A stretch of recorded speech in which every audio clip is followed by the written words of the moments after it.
नमस्कार दोस्तों, मैं रोहन पटेल छत्तीसगढ़ से आप सभी का स्वागत करता हूं मेरे आज के मिनी व्लॉग में। तो अभी दोस्तों 11:30 हुआ है, 11:30 हुआ है लगभग। मैं आ रहा हूं धमधा मंडी से सब्जी लेकर। तो सब्जी में लाया हूं मैं, करेला है, गोभी है, टमाटर है, धनिया, मिर्ची, अदरक। तो अभी बता देते हैं कि क्या भाव बेचने वाला हूं मैं, तो रोज़ का अपडेट देता हूं आप सबको।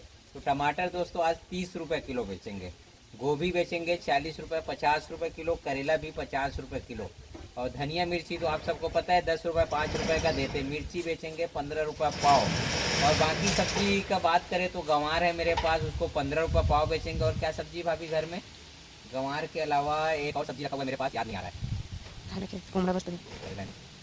तो मैं कह रहा था दोस्तों, बाकी जैसे कि ये सब्जी लाया हूँ ना, क्या रेट में लाया हूँ, गोभी कितने रुपए किलो में लाया हूँ, टमाटर कितना कैरेट में लाया हूँ, करेला कितना रुपए किलो में लाया हूँ, ये सब अगर आप सबको रेट जानना है तो मेरा एक चैनल है रोहन सब्जी वाला, तो आप उस पर जाके पता कर सकते हैं कि क्या भाव में लाया हूँ। एक बंदा ये आया है, ये आज नया नया चालू किया है सब्जी का, मतलब आलू प्याज बेचेगा ये। तो ये भी क्या रेट में लाया है आलू, इसके लिए हमारा वीडियो देखना पड़ेगा। तो ठीक है, आप लोग कमेंट करके बताना आप सबके तरफ क्या क्या रेट है सब्जी का। मिलते हैं बाद में, जब तक के लिए राम राम, जय श्री राम।